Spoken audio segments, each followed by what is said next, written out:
Mic check. 1, 2. Are we recording? Hi, I'm Michelle Bernstein, an award-winning chef, restaurateur, and mom. I have a lot on my plate, including my psoriatic arthritis symptoms.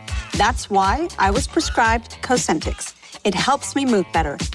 Cosentyx secukinumab is prescribed for people 2 years of age and older with active psoriatic arthritis. Don't use if you're allergic to Cosentyx. Before starting, get checked for tuberculosis. An increased risk of infections and lowered ability to fight them may occur, like tuberculosis or other serious bacterial, fungal, or viral infections. Some were fatal. Tell your doctor if you have an infection or symptoms like fevers, sweats, chills, muscle aches, or cough, had a vaccine or plan to, or if inflammatory bowel disease symptoms develop or worsen. Serious allergic reactions and severe eczema-like skin reactions may occur. Learn more at 1-844-COSENTYX or Cosentyx.com.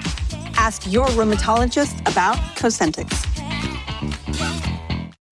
This is Let the Record Show, using common sense. Now, here are your hosts, Judge Richard Weinberg and Chairman Jesse Garcia. Welcome back to Let the Record Show. I'm Judge Richard Weinberg. With me in the studio is our good friend, our co-host, Eric Levine, noted commentator, attorney, and essayist. Eric and I are here today together. Jesse is out dealing with petitions. Today is the first day of petitions in New York State for the primary elections coming up on June 24th. They have to be starting to file them today. And we're going to be joined in the show today by two guests. One is Dr. Mark Meyerowitz, who's an expert on foreign affairs, particularly in the area of Turkey. And after that, we're going to have Senator McCormick of the state of Pennsylvania, a graduate of West Point, a Ph.D.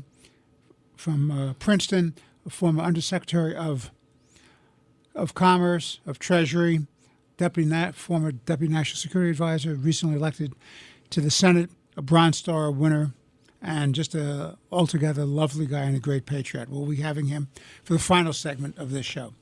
So, Eric, to begin, I'm calling this open discussion crunch time for Trump. And I want to get your thoughts on the following. I'll have a lead-in, and then we'll talk. This is what I say. The administration must focus on border security. It's absolutely essential, and they're doing a great job on that. It has to focus on the economy, which includes the budget and the tax cuts of 2017 have to be extended. Has to deal with the Iran threat, which is not just funding the terrorists, but as a rush to get nuclear weapons. It's got to be dealt with. And I'm saying that all of these things have to be dealt with, because if they're not, Trump's promise of a new golden age, a new golden era, is going to be lost. And time is running out. Now, to make this more complicated, is Trump just got himself involved in a trade war with the world on tariffs. So let me talk to you about my thoughts about tariffs. I believe in free trade. I think free trade is good for the economy. It's good for productivity. It's good for jobs. Lessens inflation. And it's a real issue because there's division in the Republican Party as well as in the Democratic Party on this issue. I guess all the Democrats are now becoming free traders. But this is the issue. My view is two things can be correct, even though they, at first blush, seem to be polar opposites. What are the two things? Number one, I believe President Trump is absolutely correct. There's a lot of unfairness in the balance of trade, particularly the imposition of tariffs by foreign nations. That can be true, and I think it has to be addressed. The second thing is that tariffs do have economic harms to everyone, to people outside the United States, people inside the United States, to our economy. As we speak, the stock market is going through its lowest period in years. People are at the risk of panicking and selling, which destroys their economic viability, their purchasing power, their sense of security, their retirement. Pensions go down. The IRAs go down. The deferred compensations go down. The stock market investments go down. This is serious business. And I know the mantra is short-term pain, long-term gain. But let's just review this for a minute. You just had special elections. The Republicans won 2 House seats by reduced margins from the turnout of the Trump victory of the 2 seats in 2024 Florida. In Florida. The 2 big issues in the state of Wisconsin, one we've talked about, is the conservative versus the liberal for the Supreme Court of the state of Wisconsin, and the passage of a constitutional amendment requiring voter ID in elections. That passed. But the state Supreme Court judge, who I thought was an excellent candidate and would have been a great judge and a fair judge, lost to a card-carrying leftist who already has given pronouncement how she's going to be ruling on certain issues and has a whole track record of being part of an ideological movement, which I think is dangerous for the people of Wisconsin and dangerous for America, because if they redistrict the House seats in Wisconsin, the Republicans could lose a couple, and that could be the balance of power. And I think it's in the interest of the United States of America to have Speaker Johnson remain as Speaker with a majority of Republicans. So those are my thoughts, which means that Trump has to be very careful about the game he's playing. Being at war with everybody at the same time is not a good idea. Now, if President Trump had asked my advice, I would have said to him as follows. You want to deal with a trade imbalance? You want to deal with what you believe are punitive and unfair tariffs against us? That's fine. Invite these folks to the White House, invite these people to Camp David, invite them to your golf course in Jersey, buy them lunch, buy them dinner, play a couple of rounds of golf, go for a walk around the grounds, and say, look, I have a problem. The United States has a problem because there's trade imbalance about your tariffs. What can you do to help me? Listen to what I just said, ladies and gentlemen. You put them in a position where you say, what can you do to help me? You put the ball in their court and negotiate behind closed doors. You don't make a public forum out of this. You don't threaten the world. Just do what you have to do to protect America. So, Eric, I've thrown a lot at you. It's all yours. You have thrown quite a bit out there. So when Ronald Reagan was first elected, he implemented an economic policy, deregulation, cutting taxes, and at the very beginning of that process, the economy did not react positively right at the get-go. But over time, in the not too distant future after it was first implemented, the economy started to turn around, and as we got towards the midterms and certainly more towards the re-election in 1984 campaign, the mantra became "stay the course," and it actually panned out very well for Reagan. The Reagan economy was a great boom, and you had a Republican sweep. Reagan was extraordinarily popular, and in fact, even after his 2 terms, it helped elect George H.W. Bush basically to a third Reagan term. And what did in George H.W. Bush was when he said, read my lips, no new taxes, and then raised taxes. And the American people, in large part rebelled against that. But what Reagan ushered in was this idea of free trade and deregulation and lower taxes. Trump has adopted the lower taxes and deregulation, but doesn't share the Reagan view of free trade. Now, I think as a general matter for the United States, free trade is good policy. However, one thing Republicans must keep in mind, and I'm guilty of this, have been guilty of this as well, is the impact it has had on the American worker because of outsourcing. There was a great deal of outsourcing of work, and that led to some unemployment and a lot of displacement of the American worker. And that's in large part what we have seen as the response, and many of these people who have been displaced, these have become some of Trump's strongest supporters, some of the strongest MAGA supporters. And the reaction is not irrational because they have been displaced. So the question becomes, how do we balance free trade with the idea that we have to take into account how people have been displaced because of the outsourcing that's a result of free trade?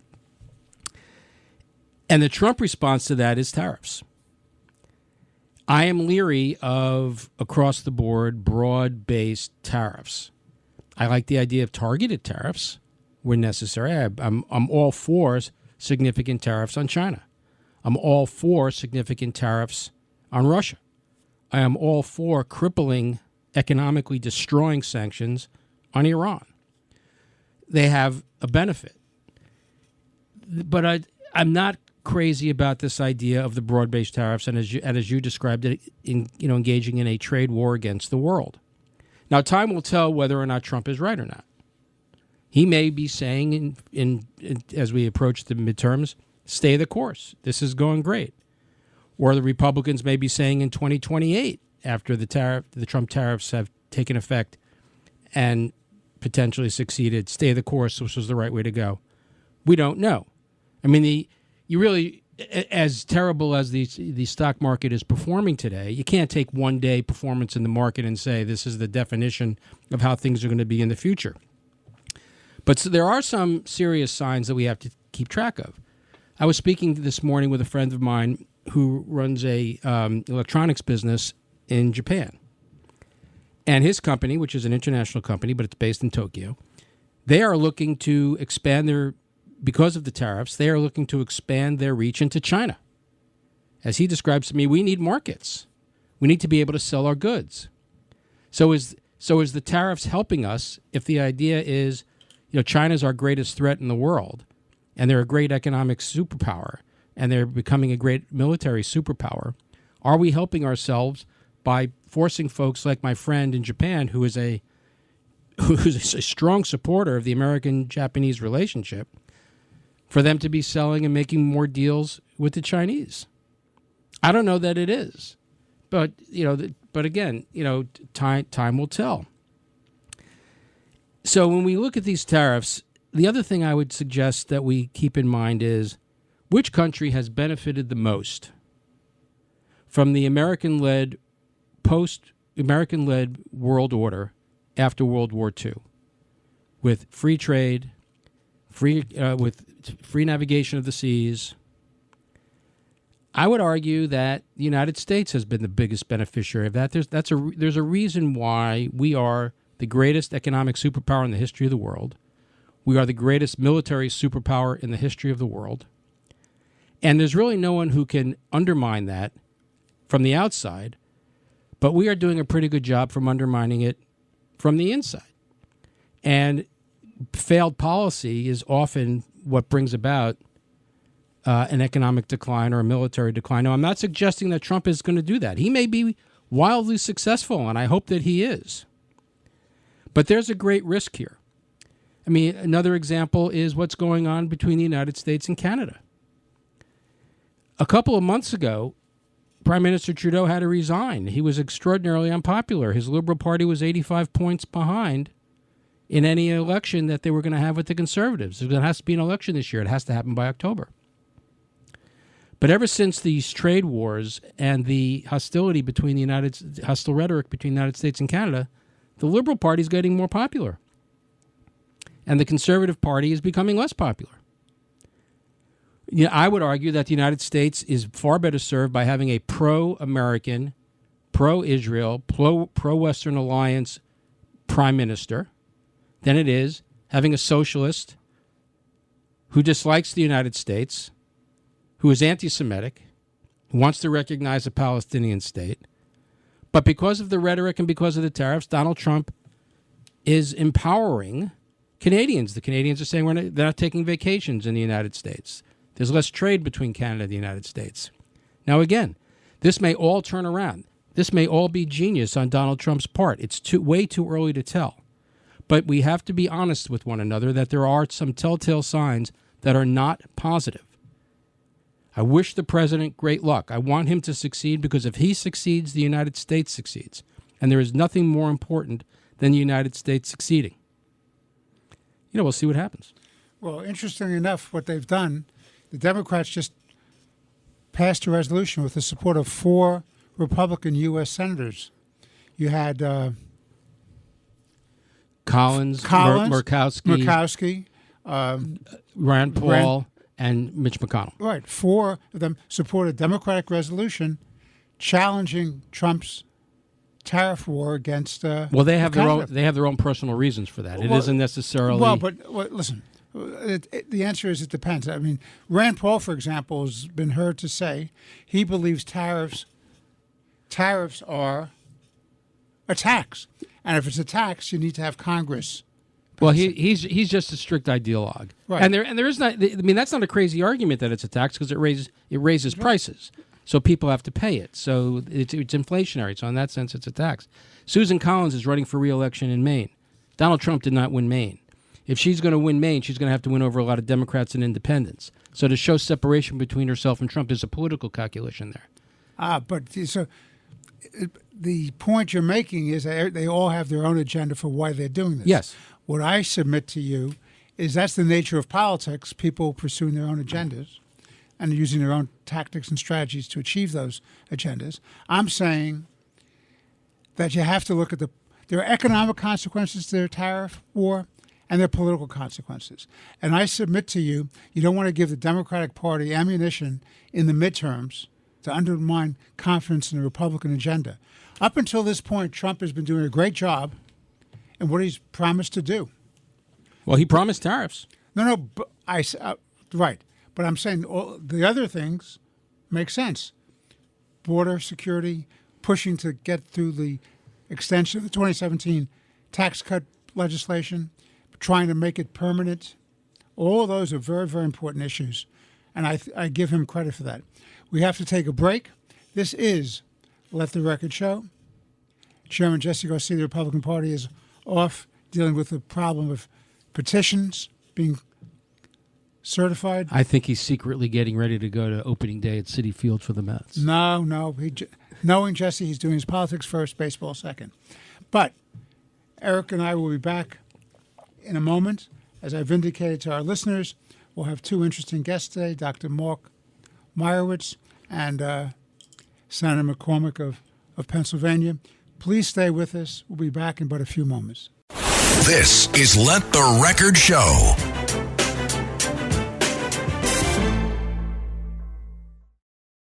Plan on flying? In order to board domestic flights, your driver's license or state-issued ID must be a real ID. Learn how to get your real ID today at tsa.gov/real ID or visit your local DMV.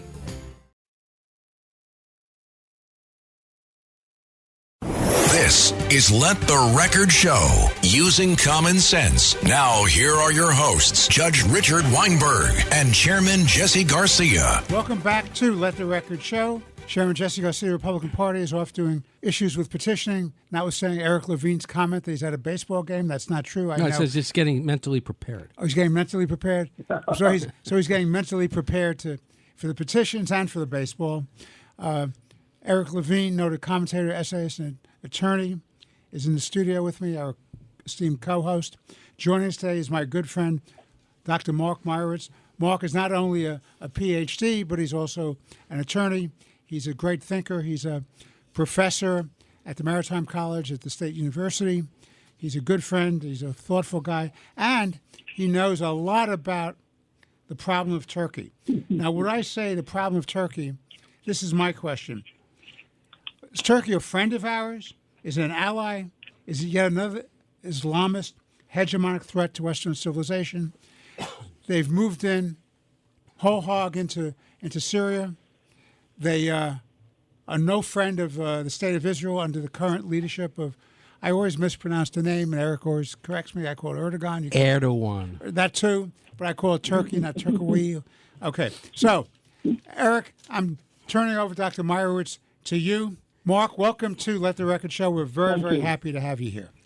Thank you very much. It's a particularly fraught situation, as you mentioned right now, because Israel has just bombed and destroyed a number of air bases that Turkey had said it would come in for and take over and put in missiles that would disrupt Israel's overflight and air ability to control the airspace. So to take your point, friend, ally, Islamist, hegemonic threat, and so forth, I would say the answer is some of the above, many of the above, depends when and who you ask. Now, if I'd asked Senator Jim Risch who is the chairman of the Senate Foreign Relations Committee, who just held hearings on the nominee, Tom Barrack, to be our ambassador to Turkey, he said they're a challenging ally. I think that's a very interesting selection of words.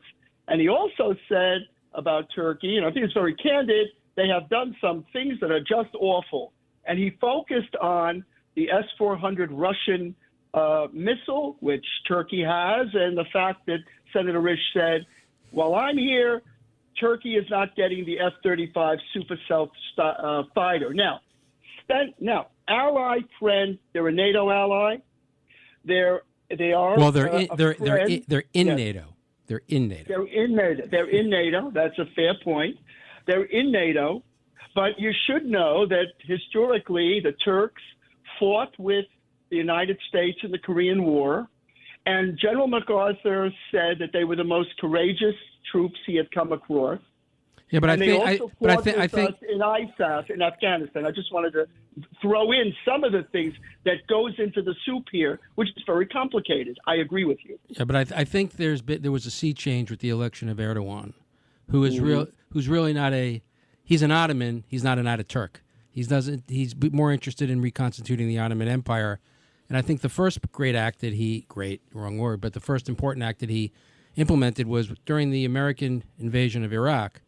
President Bush wanted to attack from the south out of Kuwait and out of the north through Turkey and using the Irsuluk Air Force Base in Turkey. And Erdogan said no. So all the United States troops were forced to attack Iraq from the south, which of course let the Iraqis disperse and the Baathists disperse and set up an insurrection there. So Erdogan is no friend of the West. In my opinion. Now the question becomes with their role in Syria: is Turkey just the Sunni response or the Sunni equivalent to the Iranian Shiite terror network? Now I would argue that it's different. I mean, Turkey does have diplomatic relationships with Israel, albeit strained. It is not, that, to our knowledge, looking to develop a nuclear weapon like the Iranians. And they are in NATO. But the question becomes, as you point out, now that Turkey, who is the primary motivator and supporter of the former Al-Qaeda/ISIS terrorist who now runs Syria, what threat does he pose to Israel? What are his goals in the Middle East? Israel has made it clear that they want this 40-kilometer buffer between any military base and its borders, and they're enforcing that. Do you see a direct military confrontation between the Israelis and Turkey? Well, this is what I lose sleep over, Eric. It's a very dangerous situation. In fact, the way I look at it, it's really a train wreck that we're watching about to happen. HTS, which you talk about, the jihadis headed up by al-Shara, al-Jalani, is a jihadi organization. President Trump said that Turkey did an unfriendly takeover of Syria. How did that happen? And it's really quite amazing. It's really Israel that made it happen, because Israel took out Iran's defenses. Really, when one Israeli commentator said, soccer game, no goalie. Russia was busy with Ukraine and Hezbollah, the pagers. What happened? The jihadi group was able to take power, backed up by Turkey. And what we're seeing now is a bit of a change from, I think, Turkey's strategy, which answers your question about how worried should we be. And the answer is they were focusing originally on the Kurds. That gets to your point about the American CENTCOM, because the American troops, the American soldiers still remember that Turkey would not allow our troops to go through and to be able to traverse Turkey during the Iraq War. They haven't forgotten it, and they fight with the Kurds. This is very fundamental. And Turkey has come in even in 2019 to fight the Kurds, and since then. But now, as you pointed out, their trajectory is changing, and this is really worrisome. They want to come in and as a defense agreement with al-Shara. And by the way, al-Shara is a very enigmatic guy. I'm sure everybody's seen him. He's a fancy dresser, and I think that he looks very good.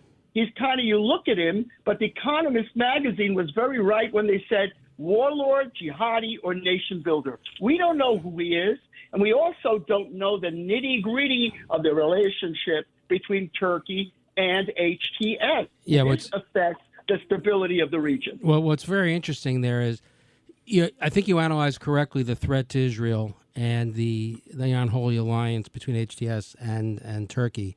But in terms of the Iranians, this is the biggest losers here were the Iranians, because they used Syria as a transit through which it would arm Hezbollah in Lebanon. That's now been cut off. So in that respect, the Israelis are huge winners and the Iranians are huge losers, because Hezbollah is now being neutered, literally and figuratively, by not being able to be rearmed by the Iranians. Well, I saw a report, if I may interrupt, Sure. that the company called Mayhan Air has been overflying Turkey, possibly overflying Turkish airspace to help to supply Hezbollah. I saw this. Very worrisome. Iran, even though Iran and Turkey are rivals, and even though Iran and Turkey have had an old rivalry, but when it comes to Israel, there is a commonality here. I agree with you. Although Sunni Shiite is still reality. And by the way, Iran is out of Syria, and al-Shara, when he was interviewed in The Economist magazine, said Iran has to stay out of Syria, but Russia can stay in Syria. Yeah, That's really interesting. Yeah, and can Iran creep back in again? That's the worry. Yeah, so I think Iran is pretty much out of it. The question is a Russian presence in Syria good or bad? One argument could be made, if there's a Russian presence in Syria, that they're not going to be too interested in the Turks being a dominant power there, because there is that strain between Russia and Syria, and with that could neutralize the Turkish influence over Syria. So in one respect, Israel can benefit from that, and the West can benefit from that. But it's, as a general matter, I believe that the less influence Russia has around the world, the better. Well, let me ask both of you gentlemen the following two questions. Number one, and this is, as we say in my business and your business and Eric's business, the law. I may be assuming facts, not in evidence, and there may be no facts and evidence. We may just be speculating. You may be making it all up. There you go. Okay, and that's when you speak most authoritatively. Well said. When I make it up, I'm a genius. Okay. I have the facts and the law on my side. This is my question first to Dr. Meyerowitz and then to Eric. Perfect. First, two questions. What does the United States want in Syria, and what's in its interest? Second question, what does Israel want in Syria, and what are its interests? Okay, I'm told we have, from the booth, 5 minutes. Mark, you go first. Well, first of all, what does the United States want? I think they got to get real and figure out what's going on, because Mr. Witkoff said there's a lot of great news coming out of Turkey, and President Trump even talks about what a good place Turkey is. Meanwhile, people are on the streets rioting, 2 million people rioting, and Turkey is moving into Syria. So to my point, they need to kind of wake up and focus on the world, just as an aside, and stop focusing a bit and worrying about this on all the campaign issues of immigration and so forth. The U.S. wants, and Israel may want, Russia to remain in Syria. Believe it or not, the Alawites, the Druze, who have been running away from the jihadis, have been running to the Russian bases for protection. And by the way, what Russia wants in Syria are warm water ports. And I think in the world as complicated as it is, with the relationship between Trump and Russia, I think Russia's going to stay there. And I think it's everyone's interest because of the Turk. Again, it's all balance of power, balance up and down. Israel's issue is to keep Syria in a way where it cannot re-up its defenses and re-up a war. But I feel and I worry and I lose sleep that there is a potential, the way this is moving along, that's going to be very, very dangerous situation. Israel took over the buffer zone, as you said. That will help tremendously. But this idea that we're going to have actual possible Turkish troops near the Israeli border, near the Golan, is absolutely frightening, in my opinion. Very worrisome. Yeah, and anyway. I don't think the Israelis are going to allow it, and I don't think we're going to allow it either. I mean, in terms of the real good news, quote unquote, coming out of Turkey, of course, Erdogan just had arrested his primary political rival, Erik Imamoglu. I'm not sure I'm pronouncing that correctly. Imamoglu. He's the mayor of Istanbul, but he probably in an honest election, in a fair and free election, would win, and Erdogan understands that, and that's why he's had him He had him arrested. Now, the one great ace in the hole that the Israelis have, and we have, and that we may really, in my opinion, the United States, we being the United States, yes, is the Kurds. Is the Kurds. You know, my son served in Syria fighting ISIS in 2018, 2019. And he fought side by side, shoulder to shoulder with the Kurds. They're tremendous fighters. They're tremendous American allies. They're incredibly brave. And they are a nation deserving of their own country. And have been consistently sold out by the United States of America. Yeah. And also, they are in charge of the prisons where ISIS are being held. Fighters are located. So I think if they're out, then the ISIS people get released, which is dangerous. So I think the United States and Israel will be well served by looking to empower the Kurds. That would make the Turks crazy. But the Turks should understand that the more influence they attempt to exercise within Syria, the more influence that the United States and Israel is going to allow to the Kurds. And I think that the fact that Turkey is in NATO and really does need American armaments, because they saw what happened to the Iranian S-300s and S-400s. The Israelis completely wiped them out. They're absolutely ineffectual. Not a single Israeli plane was lost when they took out the Russian air defenses that the Iranians had. They want American armaments. Our munitions are far superior. So they still need the United States. They're still in NATO. They don't want to be kicked out. So we have leverage, and we should start using that leverage. And the United States and Israel need to make clear to Turkey, you can go so far in Syria, but no further. And Israel has been bombing and bombing and bombing munitions depots and any advances within a 40-kilometer radius of their border. And they're going to continue to do it, and the United States should continue to support it. Well, Mark, I want to thank you very much for being with us. We've had as our special guest for this segment Dr. Mark Meyerowitz, my good friend, a great attorney, a great scholar on the Middle East, particularly on Turkey. Mark, we look forward to having you back on Let the Record Show other times on other issues. Thank you for your thoughts and insights on what I call the problem of Turkey. And I believe it is a problem. I don't trust them with the current leadership, the same way I don't trust Iran with the current leadership. Fundamentally, regime change in Iran is a must. Absolutely. And I think regime change in Turkey is a must, too. It used to be a westernized, civilized country. It's just which species of Islamist hegemony are you looking at? And I think the best thing we can have is to have Iran and Turkey at each other's throats and not against Western civilization. This is Let the Record Show with Eric Levine, Dr. Mark Meyerowitz. I'm Judge Richard Weinberg. We'll be back in but a few moments with our next segment of Let the Record Show. Dr. Meyerowitz, thanks again for being with us today on Let the Record Show. Yes, thank you very much. Thank you. This is Let the Record Show.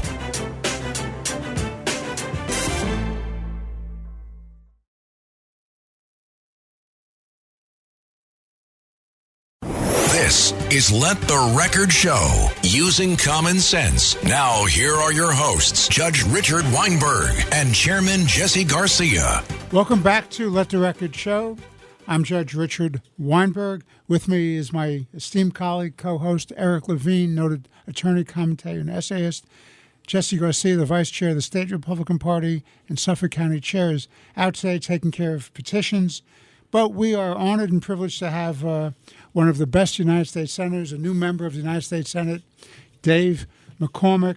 Dave is a graduate of West Point. He's a Ph.D. from Princeton, served as an Undersecretary of Commerce, Undersecretary of Treasury, a Deputy National Security Advisor, a Bronze Star hero, a wonderful United States Senator. Senator, welcome to Let the Record Show. We're delighted to have you here. Judge, thank you so much. Good to be with you and Eric. Really appreciate you having me. So I'm turning you over to Eric. I wish every good wish with that turnover. So, Senator, thanks for being with us. You're truly a rising star in the Republican Party, and I'm proud to have been a supporter of yours from the beginning of your campaign. Well, Eric, you were a great supporter, and I appreciate you. I appreciate your strong voice, and I don't know about one of the best senators, but I certainly can tell you I feel a huge sense of honor and privilege to be here, and to be the senator from Pennsylvania it truly is an opportunity of a lifetime. So I'm glad to be with you and glad to have the job. Well, we want to ask you if you support the Pirates or the Phillies when they play. We'll keep that to this. We'll keep that under wraps for now. So as I'm looking, so it's Thursday afternoon, and I'm looking at the stock market at 340, and the Dow Jones is down 1,600 points. The S&P is down 264 points, all in response to the tariffs that Trump has announced yesterday. I'm just curious, understanding that the stock market is not the only barometer. I'm just curious, what is your response to people who are looking at their portfolios today and saying, "Oh my God"? Yeah. Well, listen, I think we're sort of at the end of the chapter in terms of the first chapter of Trump's economic policy, which is tariffs. And there's a lot more we're going to learn about the tariffs as these negotiations take place. So I'll make 3 points. I know we don't have much time, but important to say first, if you're a business leader, if you're sitting here, you've got the tariffs, which create uncertainty, and then there's lots of certainty. There's certainty on huge big deregulation coming. There's certainty on energy dominance. There's certainty that I think the tax cuts will be extended and made permanent. There's certainty on a couple of $1 trillion of foreign investment. That's all wind at our back. And the tariffs are going to be choppy, and it's going to take a while to work through the implications of that and what it means for growth and so forth. So that's point one. Point two, the tariffs are designed to deal with a real problem. And it's a problem I saw on the campaign trail. It's a problem that we've had for decades, which is the free trade, which would be great if it was true, has not been free. It's been unfair trade for the United States. We've been taken advantage of. The worst of the worst is China, which has had access to our markets and blocked our access to their markets, has had tariffs, has subsidized its companies. But there's places throughout the world where that's been the case. And this is designed, and by the way, that the implication of that's gutted Pennsylvania manufacturing, small towns where I grew up. When I was a kid, the mill in my town, the carpet mill, had 2,000 workers. It now has 200. So what we're trying to do here is get fairness, and we're trying to ensure that manufacturing on a fair playing field can be competitive in Pennsylvania and United States. That's the goal. Now to what was rolled out yesterday. I think the issue is that there's still a lot of uncertainty about what it means. And with tariffs, I think the key here is if you're focused on reciprocity, you want your trading partner to know what it is that they're doing badly, what that tariff is, the behavior that tariff is trying to change, and what it takes to get out of the penalty box. And I think right now many of the countries that are trading partners are trying to figure out the answers to those questions. I think that'll get sorted out hopefully in the days and weeks ahead.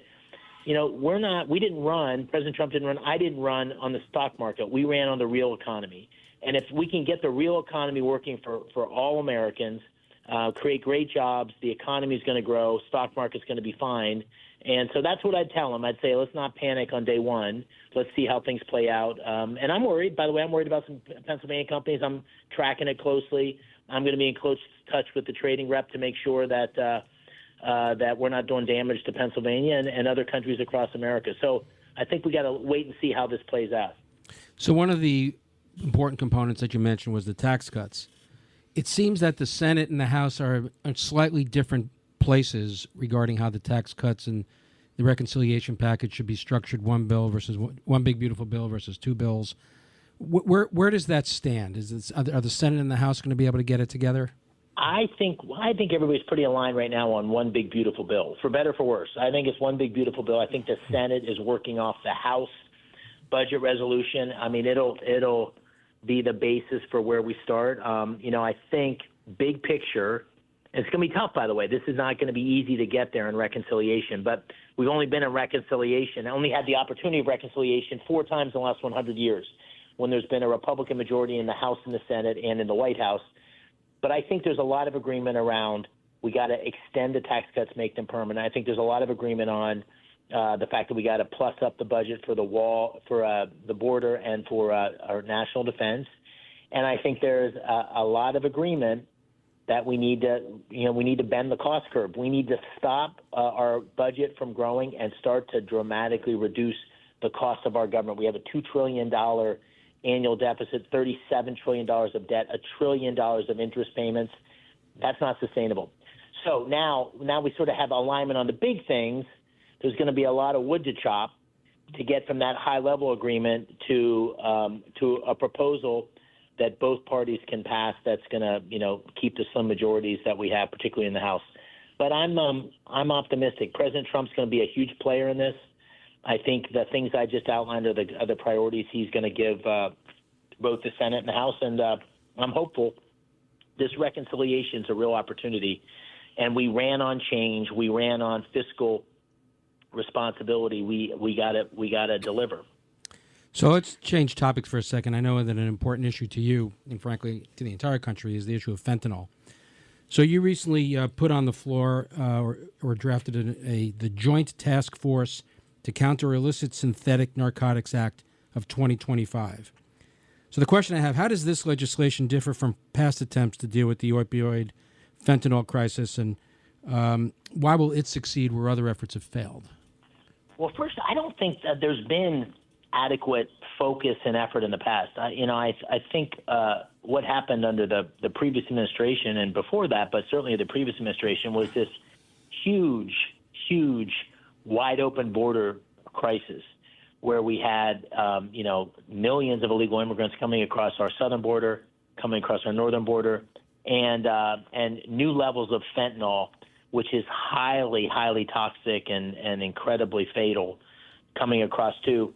And so we hit an all-time high of about 100,000 Americans dying a year, Eric, if you can believe it, 4,000 in Pennsylvania alone last year. So the crisis has just gotten worse and worse. Excuse me, just to put that in perspective, 50,000 Americans died in the Vietnam War. So that's two right. Vietnams every year. 2 Vietnams every year. It's just incredible. And so, President Trump said he was going to shut down the border and stop the flow of fentanyl. I mean, what's happened since you got to give him credit. We're at like 95% reduction in illegal immigrants coming across. But every time I hear that number, it makes me crazy that the Biden administration let that continue to happen. The second thing Trump did was he, through Marco Rubio, designated the cartels as terrorist organization, which allows us to use law enforcement much more forcefully.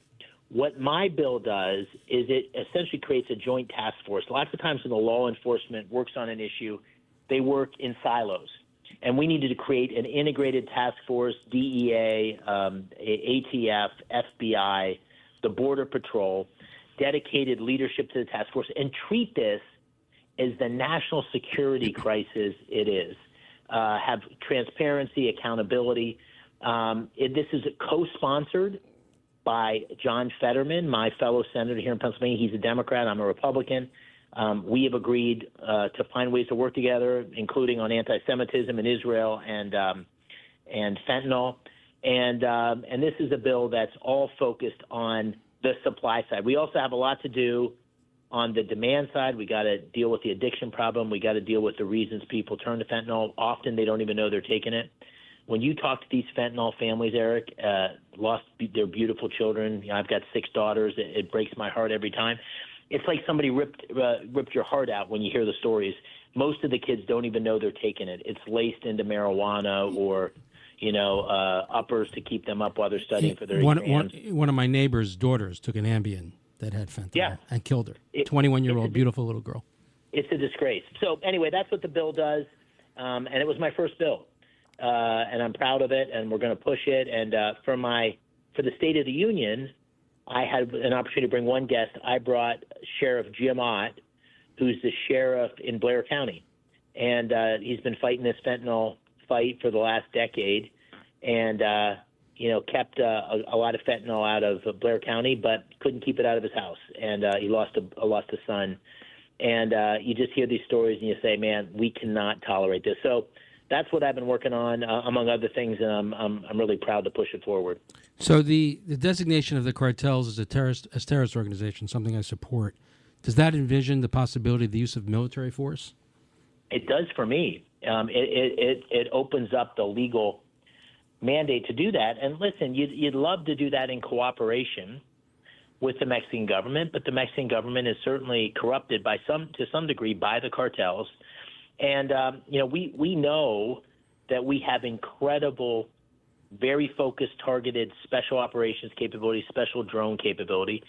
We know that the cartels have these huge manufacturing facilities across the border. And so I think that's one of the options the president should consider. If we can't stop it other ways, that we use our military in a very selective way to take out the cartels. And they should know that we have that capability and are willing to use it. Senator, I want to ask you this question because this troubles me, and I really do lose sleep on it. We've been watching for years and years and years appeasement of the Iranian regime. We've seen the Obama deal ratified again by the Biden folks. They're getting closer and closer to nuclear weaponry. And to me, that's a game changer in the world, not just in the Middle East, but in the entire world. If there is an Iranian regime who is a death cult, who believe in Islamist hegemony, and they have nuclear weapons, this is not mutually assured deterrence from the old Cold War. What are your thoughts on that, and what can we do about it? Well, I think to start with the headline is a nuclear-armed Iran is intolerable, unacceptable. That cannot happen. This morning, just by chance, we had a number of hostage families and released hostages come in. Keith Siegel among them, along with his wife Aviva. And they told stories, and it's worth talking about for just a second. They told stories about being in the dungeons of Gaza, the literal torture. It's stuff that takes you back. It takes you back to the German encampments and what happened, the kind of torture that these prisoners were subjected to. Absolutely horrible. We still have 59 there, and the reason I say that is what you hear is pure evil in Hamas. You can't live 600 feet away from people who want to slit your throat in the middle of the night and think that that's a stable and acceptable situation. Well, it's a little bit that way with Iran. And we are at a unique moment because as a consequence of very effective operations by the Israelis, Hezbollah, Hamas, to a lesser degree the Houthis, but somewhat there too, have been largely reduced in terms of their effectiveness and military capability. And Iran has shown itself to really lost a lot of capability. And so we're at a decision point. Sometimes when someone's weak like that, that's when they become the most dangerous. And I would start with some basic principles, which is that a nuclear-armed Iran is unacceptable. I don't have all the intel on how close it is to a nuclear capability, but it's unacceptable. And I would treat any engagement, agreement, discussions with the Iranians with a deep, deep, deep sense of skepticism of the trustworthiness of anything they say, because, as you said, their explicit ideology, their raison d'etre, the reason they exist, that government, is to destroy Israel and the West to a lesser degree, but Israel. So, well, they're the little Satan. We're the big Satan. We're the big Satan. That's right. So, we'll see how it plays out, but I'm not optimistic that there is a peaceful resolution to this, although we should certainly seek one. Which raises the question that Eric and I have been talking about, which is something has to be done. Trump keeps talking about having a deal and having safeguards. I'm very pessimistic about getting a deal because I think they just play you and just extend time until they get to what they want. That's the way they've played the game. They're very good at that. It's like being in the bazaar. They just delay until they get what they want. I'm very troubled by that. So the question becomes, and Eric and I have talked about this, who does what? That means I don't believe, and I don't think Eric believes, that Israel alone can do it by themselves. they need some support from the United States. Now, whether it's the so-called bunker bombs, giving them the support to refuel, the flyover rights, whatever it is that they need, and let Israel do the job, or the United States goes hand in glove and makes a military operation jointly with the Israelis. But I'm afraid that we're not moving quickly and decisively enough. And unlike you, I'm not privy to inside information, intelligence information. But frankly, the other day I read something in the paper that the head of the national, not Mike Walsh, but Tulsi Gabbard said something that the intelligence shows that they're not close to nuclear weapons. I don't trust our intelligence on that. They've gotten it wrong many times, and I'd rather be careful on this one than to assume facts, not evidence. Well, I agree with you on the intelligence, if nothing, for no other reason than we all were completely surprised by the attack on October 7th. I mean, talk about a intelligence failure. We shouldn't be too confident in our intelligence. Listen, I share the same worries.